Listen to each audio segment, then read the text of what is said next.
आपको पता है जितने डिसेबिलिटी होती जिन सोल्जर्स को सर्विस के दौरान, शारीरिक या मानसिक अपंगता या दुर्बलता पे उनको डिसेबिलिटी अलाउंस मिलता है।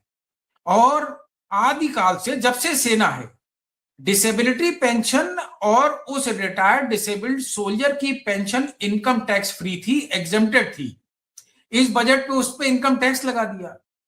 आप सोचिए, जिस आदमी ने अपने शरीर को अपंग बनाया हो देश की सेवा में, अब वो अगर यहां रह रहा है तो पूरे जीवन उसी अपंगता के साथ रहेगा, बुढ़ापा भी उसका कैसा कटेगा। और आपने उसके उस चीज को कंपनसेट करने के लिए इनकम टैक्स एग्जेम्पशन दिया था और सरकार ने धीरे से लगा दिया। मेरे को एक साथी ने रक्षा मंत्री जी का एक छोटा सा क्लिप भेजा लोकसभा में किसी सवाल के जवाब में। I was shock to see that. जानते हो उन्होंने जवाब क्या दिया? कि ये डिसेबिलिटी पेंशन वालों का टैक्स का जो एग्जेम्पशन हटा दिया गया है, इसकी मुझे जानकारी नहीं है, मैं जानकारी लेकर जरूर इसको बहुत अच्छी तरीके से इस पे कुछ काम करने का प्रयास करूंगा। क्या रक्षा मंत्री की बिना जानकारी के इतना बड़ा घटनाक्रम हो गया और देश में किसी मीडिया ने कहीं कवर किया? आप तो नई जानकारी दे रहे हैं कि रक्षा मंत्रालय में रक्षा मतलब रिटायर्ड सैनिकों को किसी की भी कोई सुविधा पे सरकार खत्म कर रही है, उस पर ब्रेक लगा रही, इस पे टैक्स लगा रही, इसकी जानकारी रक्षा मंत्री को नहीं है। फिर रक्षा मंत्री किस पद के हैं, किस बात के लिए? मैंने आपको अभी बताया पाठक जी, पहले प्रोफेसर साहब का चरित्र हनन करिए, उनको चौराहे पे पीटिए, चौराहे का हर आदमी बोलेगा बहुत अच्छा किया। फौजियों का मान सम्मान समाज में जो स्थान था उसको बहुत ही सुनियोजित तरीके से भारतीय जनता पार्टी ने खत्म किया है, ताकि राष्ट्रभक्ति का सर्टिफिकेट अब सेना ना दे, भारतीय जनता पार्टी देश के नागरिकों को दे। इसीलिए अपराधियों का भी मनोबल कहीं ना कहीं बढ़ा है और लगातार फौजियों पे हमले, कई ऐसे केस भी बताऊंगा पाठक जी जहां पे पुलिस वालों ने थाने में ला करके लॉकअप में डाल के कुचल कुचल के सेवारत फौजी को पीटा है। उन पुलिस वालों के खिलाफ कोई कार्रवाई नहीं। तो आप बताइए, जब ये स्थान समाज में अगर फौजियों का पहुंच जाएगा तो अपराधी भी मारेंगे। अपराधियों को भी इस बात का भरोसा है कि किसी फौजी को पीट दो, भारतीय जनता पार्टी की सरकारें कोई कार्रवाई नहीं करेंगी, इस पे कोई तवज्जो नहीं देंगी, इसको प्रमुखता से नहीं देखेंगी। ये उसी का नमूना है जो आपके सामने आया है। गंभीर बात कर रहे हैं आप। हम लोग बहुत द्रवित हैं, बहुत ज्यादा द्रवित हैं पाठक जी, बहुत ज्यादा आक्रोशित हैं। और सैनिक समाज के अंदर अनुशासित लोग होते हैं, कम बोलते हैं, सोशल मीडिया पे ज्यादा आते नहीं हैं, और कम से कम समाज में सरकारों की बुराइयां चाय की दुकानों पे, पान की दुकानों पे नहीं करते हैं। लेकिन जब आपस में बैठते हैं तो ये बात जरूर करते हैं। और मैं आपको बहुत साफ गोई से बता रहा हूं, जो कट्टर समाज की व्यवस्थाओं के हिसाब से भारतीय जनता पार्टी के खुद के वोटर हैं फौजी परिवारों से, वो भी ये बोलते हैं कि अब फौज में नौकरी करने लायक रहा नहीं, भारतीय जनता पार्टी ने खत्म कर दिया है। इससे तो अच्छा लड़के को पुलिस में भर्ती कराओ, बगल वाले जिले में पोस्टेड रहेगा, होली दिवाली इतवार शनिवार घर पे बैठेगा, फौज में जाएगा 10 महीने रहेगा और उसके बाद भी 4 साल के बाद परमानेंट होना तो छोड़ो, अब तो किसी थाने में, कचहरी में, तहसील में जाओ तो कोई अदब से, इज्जत से फौजी जवान से, लड़के से बात नहीं करता। तो फिर ऐसी नौकरी का क्या फायदा? नुकसान किसका होगा? लेकिन पाठक जी ये भी तो समझिए ना, अगर हमारे नौजवानों का क्रीम लड़का जो है, जो मोटिवेटेड लड़का है, जो कैलिबर वाला लड़का है, अगर उसकी जो कहते हैं कि प्राथमिकताओं में अगर फौज की भर्ती होगी नहीं, तो फिर फौज में जो लड़के आएंगे, क्या फौज कमजोर नहीं होगी? और फौज कमजोर होगी तो जानते हैं पाठक जी क्या होगा? फिर जनरल नरावने की किताब पे लोकसभा में चर्चा नहीं होने देंगे, क्योंकि कल ही खुल जाएगी ना, सबके सामने बात निकल के बाहर आ जाएगी। जो सबसे बड़े राष्ट्रवादी हम, देश को सर्टिफिकेट देंगे हम, हर चीज को क्लेम करेंगे हम, और एक टेलीफोन कॉल पे सफेद कबूतर उड़ा देंगे हम, लेकिन दावा करते रहेंगे कि हम फौज की इज्जत करते हैं। तो जब ये खोखलेपन को बचाना होगा पाठक जी, तो फौज के प्रति फिर ऐसे राजनीतिक दल और ऐसे नेता खुल के चर्चा करने से बचेंगे, और उसी का एग्जाम्पल देख रहे हैं। कर्नल साहब, एक सवाल मेरे मन में है जो कि कोई पूछ नहीं रहा है।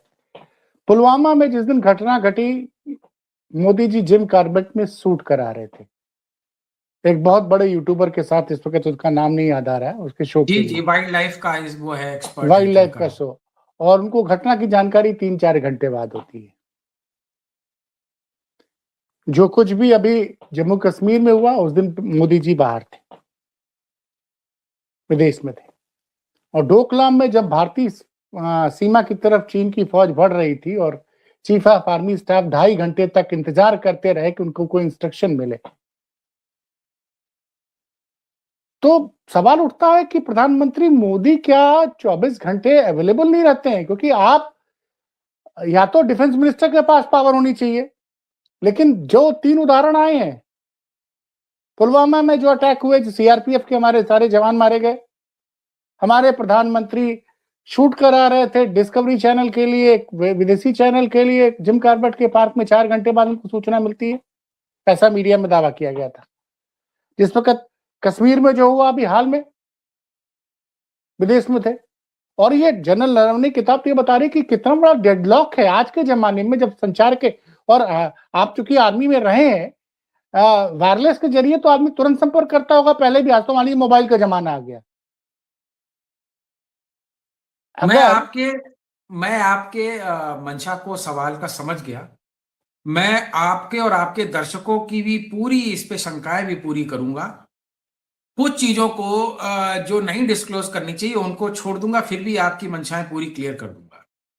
देखिए पाठक जी, ऐसा है, जिम्मेवार तौर पर, क्योंकि मैं फौज में खुद रहा हूं तो मैंने देखा है कि जो कमांडर्स होते हैं वो 24/7 365 कम्युनिकेशन पे अवेलेबल होते हैं। यहां तक कि मैं बहुत छोटे लेवल से एग्जांपल बताता हूं कि अगर कोई बास्केटबॉल का मैच खेल रहा है, कोई हॉकी का मैच खेल रहा है, तो बगल में ऑपरेटर और फोन वहीं पे रेफरी के पास लगा होता है।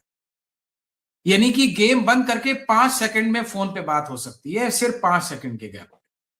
ये मैं फील्ड के कमांडर्स की बात कर रहा हूं। जो अधिकारी छुट्टी पे भी जाते हैं उनको बोला जाता है कि आप छुट्टी पे रहेंगे बट 24/7 ऑन कॉल अवेलेबल रहेंगे, क्योंकि बहुत सी इंटेलिजेंस रिपोर्ट्स होती हैं लोकल एरियाज के बारे में, जो कमांडर्स को सूचना होती है, तो उनसे कोरोबोरेट करना होता है रियल टाइम। उस समय कोई ड्यूटी और छुट्टी नहीं होती है। अगर ये एक सेना के अधिकारी के लिए नियम लागू है, तो आपको क्या लगता है कि जो हमारे ब्यूरोक्रेसी में जो सीनियर ऑफिसर्स हैं, ज्वाइंट सेक्रेटरी के ऊपर सारे सेक्रेटरी 24/7 365 अवेलेबल होते हैं? बात ये कि रक्षा मंत्री फैसला नहीं ले पा रहे, वो प्रधानमंत्री का इंतजार कर रहे हैं। चीफ ऑफ एक नया पद बनाया गया है, सिक्योरिटी एडवाइजर। इतनी बड़ी फौज खड़ी किस लिए की गई? अच्छा, मैं इसको थोड़ा सा, मैं ज्यादा एक्सप्लेन नहीं करूंगा, हमारी सीमाएं हैं, लेकिन मैं थोड़ा इसको एग्जैक्टली बता देता हूं। ऑपरेशनल कमांड और उसका एक चैनल होता है कमांडर्स का, आर्मी में बहुत स्ट्रिक्टली और बहुत स्पेसिफिकली फॉलो किया जाता है। इस तरीके से नहीं होता है कि कोई मुख्यमंत्री या आईजी या डीजीपी किसी थाने में या किसी एसपी को डायरेक्ट फोन कर ले, या कोई कोतवाल एडिशनल एसपी डायरेक्ट डीजीपी या अपने चाहेते आईजी को फोन पे निर्देश ले ले। ये सिस्टम फौज में चहेते चूते वाला नहीं है कि आप कौन सी जाति के हो, कौन सी क्षेत्र के हो, कौन से पार्टी के समर्थक हो, ये सब कुछ नहीं। वहां सीधा सीधा पिरामिडिकल स्ट्रक्चर है कि आप अपने जूनियर को डायरेक्शन देंगे और अपने इमीडिएट सीनियर से डायरेक्शन लेंगे। इसके अलावा और कोई तीसरा चैनल होता नहीं। डोकलाम वाले मसले पे, क्योंकि सेंसिटिव इशू है, मैं यही कहूंगा कि जो कमांड चैनल है वो बाईपास हुआ था, और कमांड चैनल बाईपास होने की वजह से कंफ्यूजन हुए थे। और जो स्ट्रेटेजिक डिसीजंस होते हैं वो सरकार को लेने होते हैं। और जब आप चीन जैसे देश के मसले पे बात कर रहे हो, तो 4 टैंकों का सामने आ जाना मतलब ये नहीं होता कि हम उनको खदेड़ देंगे। मान लीजिए, हाइपोथेटिकल सिचुएशन दे रहा हूं, मान लीजिए हम अपने टैंक्स को बोलते हैं फायर करने के लिए, और वो एस्केलेट अगर ब्रेक हुआ तो एस्केलेट होगा, और कहां तक एस्केलेट होगा ये कौन डिसाइड करेगा? ये तो आपका अग्रेसर जो अपोनेंट है वो डिसाइड करेगा। जैसे मैं इसको जो डिस्क्लोज्ड वाले फैक्ट्स है उस पर रख देता हूं। आप सिंदूर पे ले आइए सेम टेम्पलेट को। आप दुश्मन देश पे हमला कर सकते हैं, लेकिन दुश्मन देश रिटेलिएशन किस ग्रेविटी में करेगा ये आप कैसे डिक्टेट करेंगे? ये तो दुश्मन तय करेगा। तो युद्ध की शुरुआत होने के बाद युद्ध कहां रुकेगा, या किस मैग्नानिमिटी में, किस डिस्टेशन, किस ड्यूरेशन पे, किस इंटेंसिटी पे जाकर के वो होगा, इसको कौन तय करेगा? इसलिए हर लेवल के कमांडर के डिसीजन लेने की एक लेवल है, एक रेस्ट्रिक्शंस है। क्या कोई थानेदार यूपी पुलिस का किसी वरिष्ठ राजनीतिक नेता को सड़क से उठा के अपनी गाड़ी में डाल सकता है? आप भी जानते हैं अगर उसको अरेस्ट करना है तो उसका एक लेवल है। उसके लेवल के अधिकारी को इंस्ट्रक्शंस मिलेंगे तब वो एक्शन लेगा। तो जब दो देशों के बीच में संबंध हो और युद्ध के हालात एक फायर करने पे हो, तो आपको लगता है कि लोकल कमांडर डिसीजन ले सकता है? तो उसका एक बिल्कुल सेट आउट प्लान होता है कि किन किन चीजों पर डिसीजन लेना है और मैं किन इस पे पे नहीं पूछना कर रहा हूं, है। मैं कह रहा हूं कि 2.5 घंटे तक लग गया, 2.5 घंटे तक सरकार की तरफ से कोई कम्युनिकेशन नहीं जाता है, 155वें मिनट पे जाता है कि आप जो उचित समझे करें। तो अगर इस दौरान चाइना सवाल इच्छा शक्ति और मनोबल पे आया ना पाठक जी। आसान नहीं है, लेकिन एक सीनियर लेवल पे एक कमांडर को जो सारी डेटा होते हैं उसके बेस पे उसको एक बिल्कुल कॉन्क्रीट डिसीजन लेना पड़ता है। जैसे आप हैं, अगर आप एक सिस्टम में ऑर्गेनाइजेशन में आप उसको हेड करते हैं, तो आप अपने जूनियर को ये नहीं बोल सकते थे कि देख लो जो तुम्हें करना हो। अगर आपका जूनियर आपके पास जी डिसीजन लेने आया तो कैटेगोरिकल डिसीजन दीजिए, यस और नो, आपको डिसीजन बड़ी देना पड़ेगा। तो अगर आप डिसीजन लेने में लैग कर रहे हैं, वो भी मैं आपको एक चीज और बता दूं, ये बड़ी बात सभी कह रहे हैं आप, जगह बड़ी जी, बात कह रहे हैं आप बड़ी जितने बात भी कह रहे हैं। सिस्टम, जितने भी सिक्योरिटी के पैराफिनलिया, जितने भी ऑर्गेनाइजेशन है कंट्री में, जितने भी इंटेलिजेंस के अलग अलग ऑर्गेनाइजेशन हैं, सुबह और शाम दोनों टाइम सिचुएशन रिपोर्ट सेटअप बोलते हैं, वो जाती है, कंपाइल होती है पीएमओ में, और ये पूरी पैन वर्ल्ड ये सिस्टम फॉलो होता है, सिर्फ इंडिया में नहीं।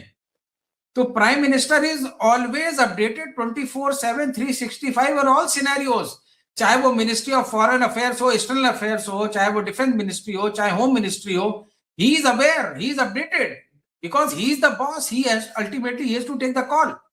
अब अगर वो डिसिसिव कॉल नहीं ले रहे हैं, तो इसीलिए आप मुझे एक बात बताइए, फिर लोकसभा में चर्चा क्यों नहीं हो रही? क्योंकि चर्चा होगी तो प्याज के छिलके उतरेंगे ना, तो उन छिलकों को उतरने से बचाने के लिए सारी भागदौड़ है। और पाठक जी, जनमानस आजकल इतनी शिक्षा, इतनी जागृति है, सोशल मीडिया है, सबकी जेब में मोबाइल है, इतनी देर में सब समझ गए, सबको समझ में आ गया। मैं बहुत कुछ जानता हूं और उस स्पेसिफिक के बारे में, लेकिन हम एक ऑर्गेनाइजेशन से आए हैं, हमें उसका मान सम्मान कदर और सब चीजें हमें अनुशासन में रखना है। तो मैंने सिर्फ वो बातें की हैं जो आम पटल पे की जा सकती हैं, लेकिन मनोबल और इच्छा शक्ति पे तो सवाल उठ के आ ही गया, पब्लिक में चर्चा का विषय तो बन गया ना। अब पान की दुकान पे और चाय की दुकानों पे बैठ के बात तो होने लगी होगी कि आखिर ऐसा क्या भय है कि लोकसभा में नहीं बोल सकते? क्यों नहीं बोल सकते? 3 दिन तक ये क्यों है ऑन लॉक मोड में हम रहे कि जैसे ही चीन शब्द मुंह से निकलता है और बोलते हैं बोलने नहीं देंगे?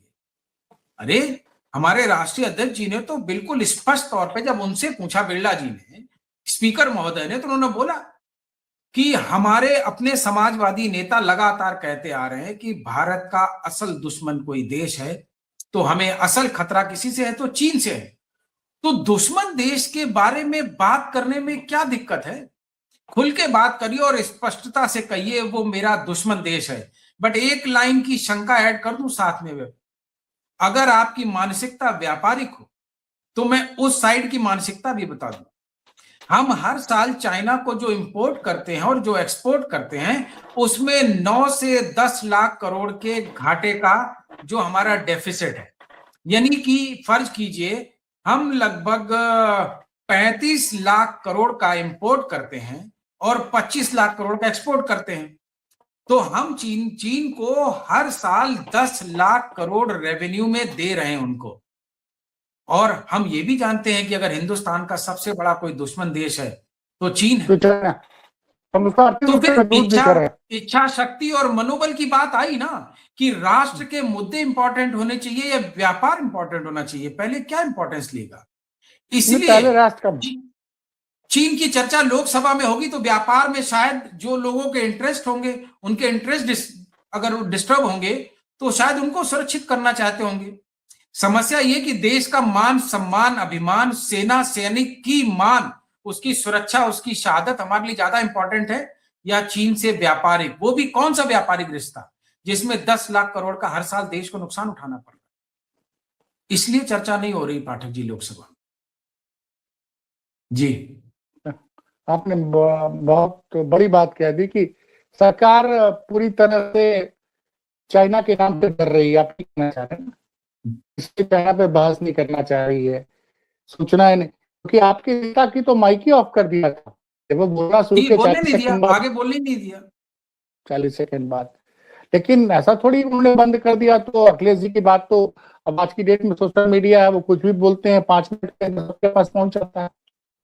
उसको नहीं, गोदी मीडिया जनता ने की पकड़ जरूरत लिया है ना। पाठक जी कि राष्ट्रीय अध्यक्ष हमारे अखिलेश जी ने स्पष्ट कहा है कि चीन पे लोकसभा में खुल के बातचीत होनी चाहिए, दुश्मन देश है, सबको अपनी राय रखनी चाहिए। और पूरे देश ने देखा ही, पूरा देश इस बात को जानता है कि हम समाजवादी चाहते हैं कि लोकसभा में चर्चा हो, और दुश्मन देश पे तो निश्चित ही चर्चा हो और खुली चर्चा हो। चलिए शरद जी, आपने बहुत जानकारी दी महत्वपूर्ण। अब फिर मिलेंगे किसी चर्चा पे, तब तक के लिए बहुत बहुत आभार आपको और आपके दर्शकों का पाठक जी। जय हिंद।